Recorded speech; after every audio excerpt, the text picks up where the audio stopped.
ಬಿಟ್ಟು ಅವನು ಅಲ್ಲಿ ಒಂದು ಮಿಠಾಯಿ ಅಂಗಡಿ ಇರುತ್ತೆ, ಅಲ್ಲಿ ಪಿಟೀಲು ಬಾರಿಸ್ತಾನೆ.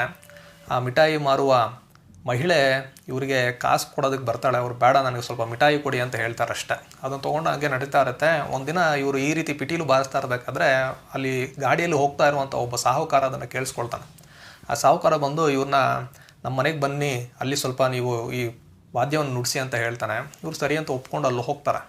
ಅಲ್ಲಿ ವಾದ್ಯವನ್ನು ನುಡಿಸ್ತಾರೆ. ಇವರಿಗೆಲ್ಲ ತುಂಬ ಸಂತೋಷ ಆಗುತ್ತೆ, ಎಷ್ಟು ಚೆನ್ನಾಗಿ ಇವರು ವಾದ್ಯವನ್ನು ನುಡಿಸ್ತಾ ಇದ್ದಾರೆ ಅಂತ.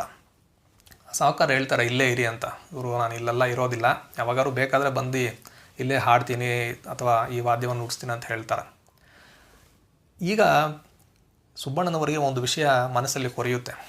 ಏನಂದರೆ ಈ ಮಿಠಾಯಿ ಅಂಗಡಿಯ ಮಹಿಳೆ ಒಂದು ವಿಷಯವನ್ನು ಹೇಳಿರ್ತಾರೆ. ನೀನು ಪರದೇಶದಿಂದ ಬಂದಿದೀಯಾ, ಇಲ್ಲಿ ಒಬ್ಬನೇ ಇದೆಯಾ, ನಿನಗೇನಾದರೂ ಆದರೆ ನಾಳೆ ದಿನ ಯಾರೂ ಗತಿಯಿಲ್ಲದ ಒಂದು ಹೆಣವಾಗಿ ಹೋಗಬಾರ್ದು, ನೀನು ಯಾವಾಗಲೂ ಸ್ವಲ್ಪ ಕೈಯಲ್ಲಿ ಹಣ ಇಟ್ಕೋ, ಹಾಗೂ ಅದೇ ರೀತಿ ಒಂದು 2-3 ಜನನ ಪರಿಚಯ ಇಟ್ಕೋ ಅಂತ ಹೇಳಿರ್ತಾಳೆ. ಆ ವಿಷಯ ಅವನ ಮನಸ್ಸಿನಲ್ಲಿ ಕೊರಿತಾ ಇರುತ್ತೆ. ಒಂದು ವೇಳೆ ತಾನು ಸತ್ತು ಹೋದರೆ ಏನಾಗುತ್ತೆ ಅಂತ. ಅದರಿಂದ ಅವನು ಏನು ಮಾಡ್ತಾನಂದರೆ ತಾನು ತನ್ನ ಊರಾದ ಮೈಸೂರಿಗೆ ಹೋಗೋಣ ಅಂತ ನಿರ್ಧಾರ ಮಾಡ್ತಾನೆ. ಸಾಹುಕಾರರಿಗೆ ಹೇಳಿ ಅವರು ಕೊಟ್ಟಂತಹ ಒಂದು 100 ರೂಪಾಯಿನ ತಗೊಂಡು ಅವನು ತನ್ನ ಊರಿಗೆ ಪ್ರಯಾಣ ಬೆಳೆಸ್ತಾನೆ. ಮೈಸೂರಿಗೆ ಬರ್ತಾನೆ. ಅಲ್ಲಿ ತನ್ನ ಮನೆಗೆ ಹೋಗಿ ನೋಡ್ತಾನೆ. ವಿಷಯ ಗೊತ್ತಾಗುತ್ತೆ ಅವನಿಗೆ. ತನ್ನ ತಂದೆ ತಾಯಿ ತೀರು ಹೋಗಿದ್ದಾರೆ, ತನ್ನ ಒಬ್ಬಳು ಅಕ್ಕ ತೀರು ಹೋಗಿದ್ದಾಳೆ ಅನ್ನೋ ವಿಷಯ ಗೊತ್ತಾಗುತ್ತೆ ಅವನಿಗೆ. ಅವನು ಏನು ಮಾಡೋದು, ಇರೋ ಸ್ವಲ್ಪ ದಿನ ಇನ್ನು ಈಗಾಗಲೇ ಅವನಿಗೆ 60 ವರ್ಷ ವಯಸ್ಸಾಗಿರುತ್ತೆ. ಅವನು ಜೀವನದಲ್ಲಿ ಇರುವಂತಹ ಯಾವುದೇ ಒಂದು ಅಂದರೆ ಈ ಒಂದು ಪ್ರೀತಿ ಬಾಂಧವ್ಯ ಇದರೊಳಗೆಲ್ಲ ತಾನು ಸಿಕ್ಕಾಕ್ಕೊಳ್ಬಾರ್ದು ಇನ್ಮೇಲೆ ಅಂತ ನಿರ್ಧಾರ ಮಾಡಿರ್ತಾನೆ. ಆದ್ದರಿಂದ ಅವನು ಮುಂದಿನ ತನ್ನ ಉಳಿದಿರುವ ಜೀವನವನ್ನು ಇಲ್ಲೇ ಎಲ್ಲಾದರೂ ಕಳೆಯೋಣ ಅಂತ ತೊರೆಯಪುರ ಅಂತ ಒಂದು ಊರಿರುತ್ತೆ, ಅಲ್ಲಿ ಹೋಗ್ತಾನೆ ಅವನು.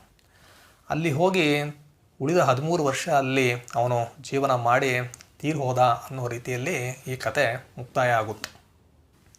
ಸುಬ್ಬಣ್ಣ ಮೊದಲ ಬಾರಿಗೆ ಈ ಒಂದು ಕಾದಂಬರಿ 1928ನೇ ಇಸ್ವಿಯಲ್ಲಿ ಪ್ರಕಟ ಆಯಿತು.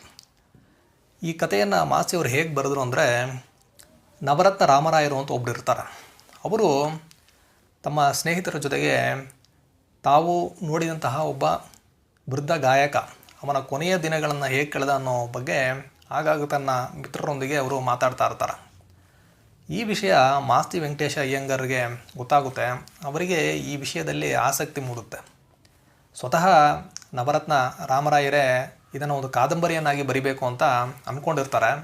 ಆದರೆ ಮಾಸ್ತಿಯವರಿಗೆ ಈ ವಿಷಯದಲ್ಲಿ ಆಸಕ್ತಿ ಇದೆ ಅಂತ ಗೊತ್ತಾದ ಮೇಲೆ ಮಾಸ್ತಿಯವರೇ ಈ ಕಾದಂಬರಿಯನ್ನು ಬರೀಲಿ ಅಂತ ಅವರು ಬಿಟ್ಕೊಡ್ತಾರೆ. ಆ ರೀತಿ ಮಾಸ್ತಿಯವರು ಬರೆದಂತಹ ಒಂದು